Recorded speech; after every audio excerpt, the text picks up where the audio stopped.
ഈ പ്ലേറ്റിനകത്ത് എന്താണെന്നറിയോ? വെണ്ടയ്ക്കയാണ്. വെണ്ടയ്ക്ക ഇങ്ങനെ റൗണ്ടായിട്ട് അരിഞ്ഞിട്ടുണ്ട് കേട്ടോ. അപ്പോൾ എന്താ അറിയാം ഇതും കൊണ്ട് ഉണ്ടാക്കാൻ പോണത്? വെണ്ട ഫ്രൈ ആണ് ഉണ്ടാക്കാൻ പോണത്. അപ്പോൾ ഇതെങ്ങനെയാണെന്നുള്ളത് നോക്കാം കേട്ടോ. വെണ്ട ഫ്രൈ ചെയ്യാൻ പോകുമ്പോൾ ആദ്യം നമുക്ക് അരപ്പാണ് റെഡിയാക്കേണ്ടത് കേട്ടോ. അപ്പോൾ പൊട്ടുകടലയാണ്. കുറച്ച് വെണ്ടയ്ക്ക എത്രയാണ് എടുത്തത്? ഞാൻ 4 വെണ്ടയ്ക്കയാണ് വാങ്ങിച്ചിട്ടുള്ളത്. അപ്പോൾ അതിനൊരു 50 ഗ്രാം പൊട്ടുകടല കേട്ടോ. ഈ പൊട്ടുകടല ജാറിലേക്ക് ഇട്ട് കൊടുക്കുക. ഒരു 4-5 അല്ലി വെളുത്തുള്ളി, കുറച്ച് കറിവേപ്പില, 1 സ്പൂണ് മുളക് പൊടി. ഇത് എന്താ വെച്ചാൽ ഇത് പൊടിച്ചെടുക്കണം. വെള്ളം ചേർക്കാൻ പാടില്ല. വെള്ളം ചേർക്കാതെ പൊടിച്ചാണ് ഇത് എടുക്കേണ്ടത്. ചീനച്ചട്ടി ചൂടായി വന്നിട്ടുണ്ട്. എണ്ണ ഒഴിച്ച് കൊടുക്കുക. കുറച്ച് കടുക്, കുറച്ച് ജീരകം. ഇനി ഉള്ളി ഇട്ട് കൊടുക്കുക. വലിയ ഉള്ളിയാണ്, അത് ചെറുതായി കട്ട് ചെയ്തിട്ട്. കുറച്ച് കായപ്പൊടി ഇട്ട് കൊടുക്കുക.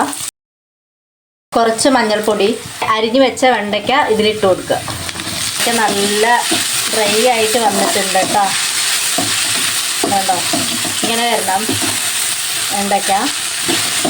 ഇനി നമുക്ക് പൊടിച്ച് വെച്ചിട്ടില്ലേ അത് ഇനി ഇതിലേക്ക് ഇട്ട് കൊടുക്കുക. ഇനി പൊടിച്ച് വെച്ചത് ഇട്ട് കൊടുക്കുകയാണ്. ഇനി നന്നായിട്ടൊന്ന് ഇളക്കി കൊടുക്കുക. തീ കൂട്ടി വെക്കരുത്, തീ കമ്മിയായിട്ട് വേണം വെക്കാൻ. കുറച്ചും കൂടി ഉപ്പിട്ട് കൊടുക്കുക. വെണ്ടയ്ക്ക ഫ്രൈ റെഡി ആയിട്ടുണ്ട് കേട്ടോ. എന്താ വെണ്ട ഫ്രൈ റെഡിയായി വന്നിട്ടുണ്ട്. ഇതിൽ പൊട്ടുകടലയാണ് ടേസ്റ്റ് കൂടുതലായിട്ട് കൊടുക്കുന്നത്. പൊട്ടുകടല നന്നായി പൊടിച്ചിട്ട്. അപ്പോൾ ഇതൊക്കെ എല്ലാവരും ഉണ്ടാക്കി നോക്കുക. നല്ല ടേസ്റ്റാണ്. ചോറുടെ കൂടെ കഴിക്കാൻ പറ്റിയൊരു വെണ്ട ഫ്രൈ ആണ് കേട്ടോ ഇത്. നല്ല ടേസ്റ്റാണ് ചോറിൻ്റെ കൂടെ കഴിക്കാൻ.